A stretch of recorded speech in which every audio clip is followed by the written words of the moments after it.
I have structured this presentation as a series of images wherein the accompanying text speaks to what is shown, but also beyond that, with the focus on the theme of storytelling.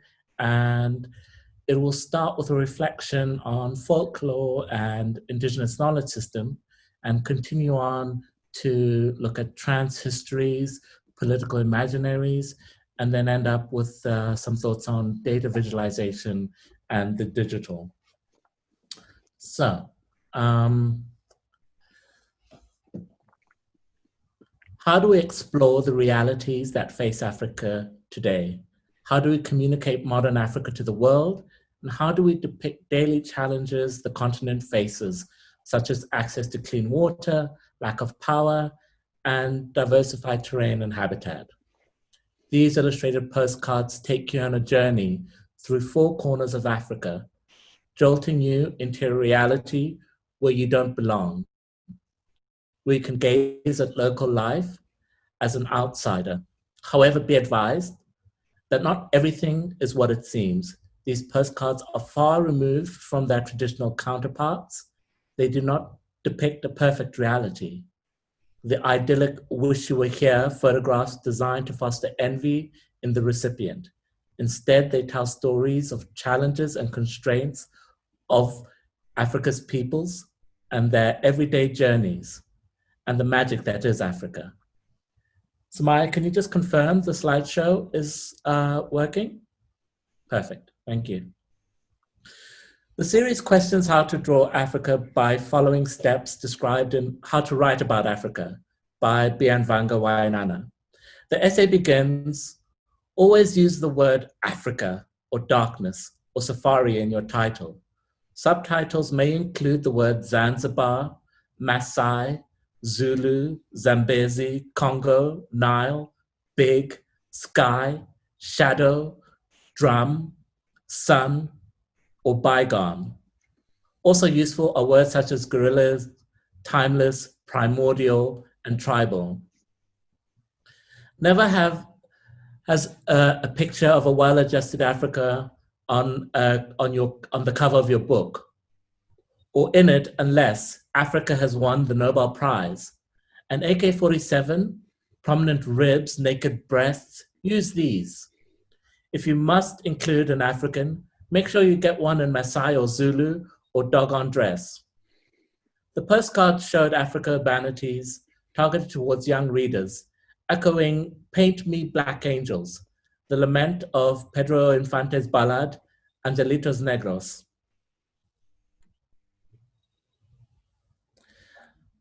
In 1985, the Cooperative Children's Book Center at the University of Wisconsin-Madison began publishing statistics on children's books about people of color or First or Native Nations, and by people of color or First or Native Nation authors and illustrators.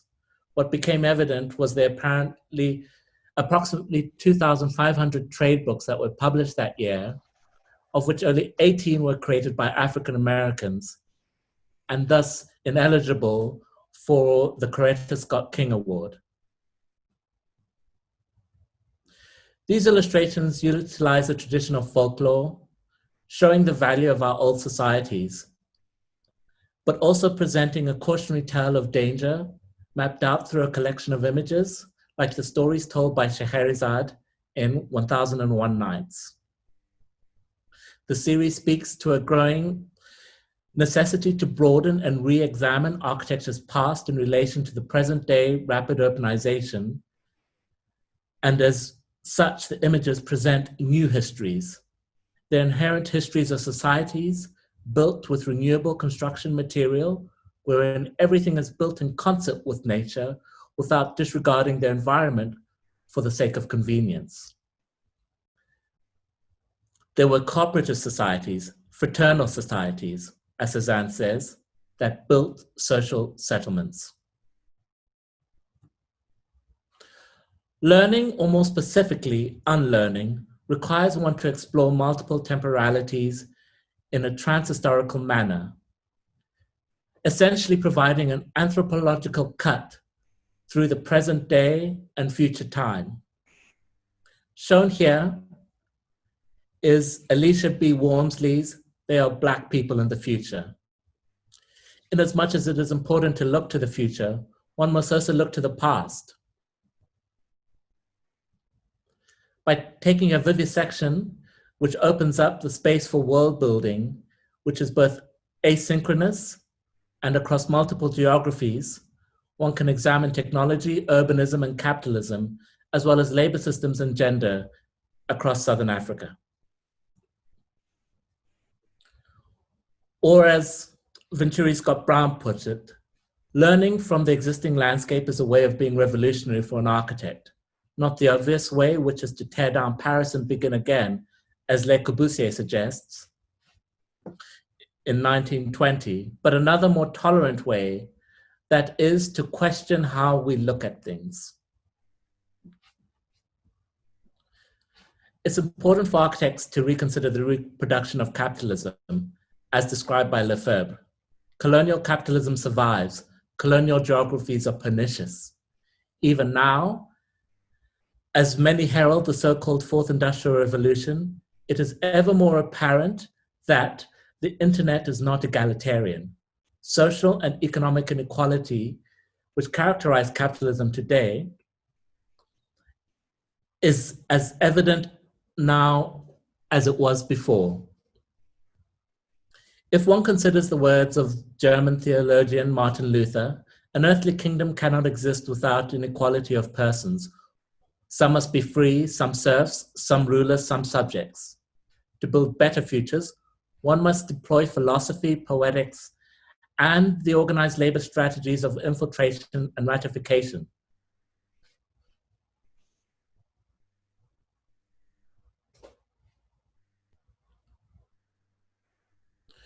In addressing the subjugation of people in both the physical and virtual realms of the changing city, we must also consider Rudowski's argument of an architecture against that of merchant princes or princes of blood, essentially providing a non-Western redress to the colonizing gaze and serfdom that is prevalent in society and the economy, which perpetuates historic land appropriation, discrimination, displacement, and containment.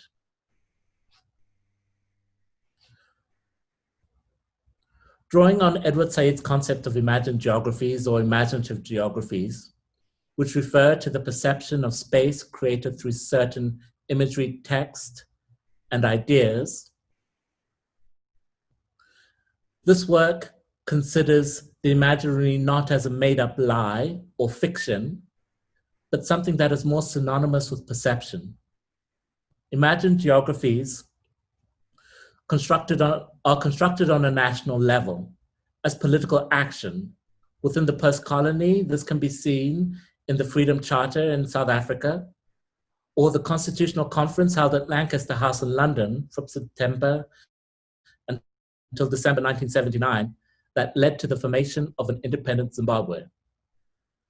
Like the Constitution of the United States of America, these geographies can also be experienced at a more intimate or domestic space, such as in the ideal of the single-family housing unit, which is emblematic of the American dream, or the intimate space of smartphones and their beguiling promise of progress.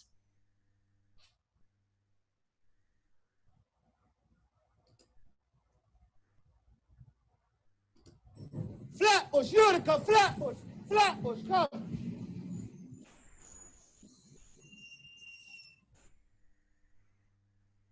It's also important to consider power geometries, a concept introduced by the feminist geographer Doreen Massey, which speaks to spatiality and mobility, and how both are shaped by and reproduce powers differentials in society. Examples might include control over distribution of goods and services, or the different circuits enabled by transportation systems.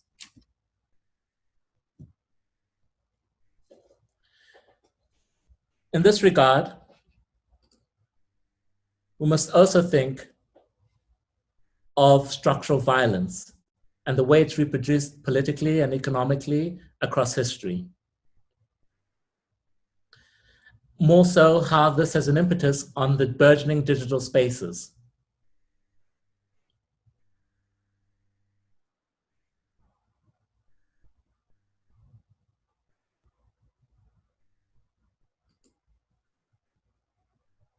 Stories of itinerant workers or leftover interstitial spaces within the city that are a combination of colonial segregationalist statutory tenure systems, similar to redlining and other racially restrictive covenants seen in the United States, are emblematic of postcolonial or neoliberal legislation.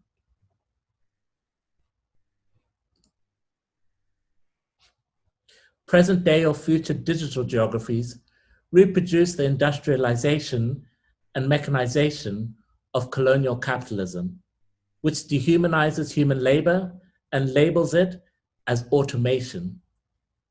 In this regard, influence is drawn from the writings of Louis Hyman, who speaks to the industrial revolution that preceded automation and defined the industrial revolution of the 18th and 19th century.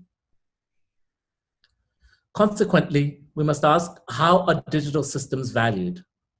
Digital infrastructure in sub-Saharan Africa, which developed where access to landline phones or internet was previously scarce or non-existent, inherently devalues the user with structural and financial biases.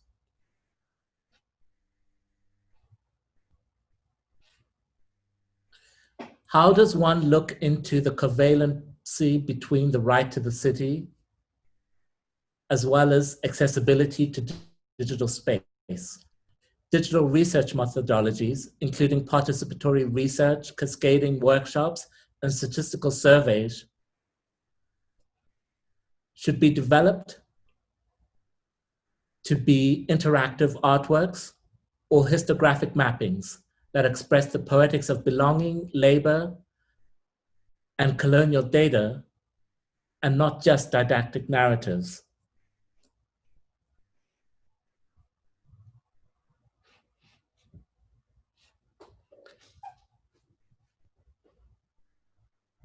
So, if this has gone according to plan, this presentation is about to end with a showcase on some collaborative multinational research on sustainable participatory spatial practices across sub-Saharan Africa that I contributed towards.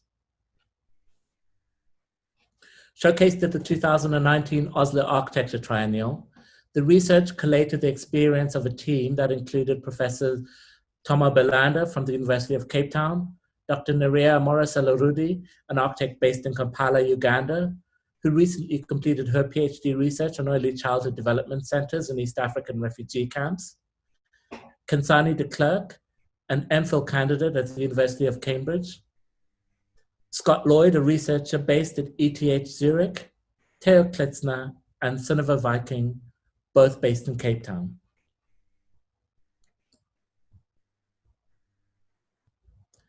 The work considers the different elements that make up spatial practices across Africa, particularly practices that dealt in participatory action across multiple geographies, including data that was both quantitative and qualitative.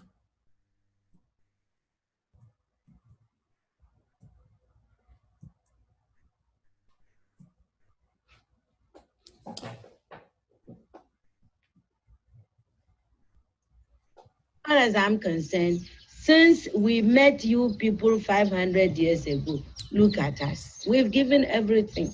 You are still taking from the Africans. It's true. I mean, where would the whole Western world be without Africa? Our cocoa, our timber, our gold, our diamonds, our platinum, our whatever. Everything you are is us. I am not saying it, it's a fact. And in return for all of this, what have we got? Nothing. Anti-personnel indoctrination against ourselves. If you go and cook your horrible diseases like AIDS, you say it is us. You brought us tuberculosis. We didn't have this big cough until white people came here. In exchange for Africa giving Europe 500 solid years of our people, I mean, not Europe, the Western world, of our human beings to work your canes, to dig your gold, to take in gold itself, diamond, I mean, you know, fish, peanuts, palm oil, everything. In exchange for that, we have got nothing. Nothing. And you know it. Nothing.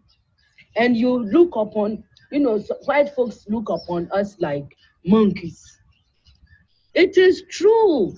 It's in your literature. Hey, you know, some of your best thinkers have said this about us. Have you heard of all these Germans? Have you heard? Okay. Yes. They said, Lord Burton, yes. People like that, they said, we don't even have the brain of animals. That's what we've got from you people. But don't you think that this is over now? Over where? Is it over? Who said that AIDS came from the green monkey? Is it over?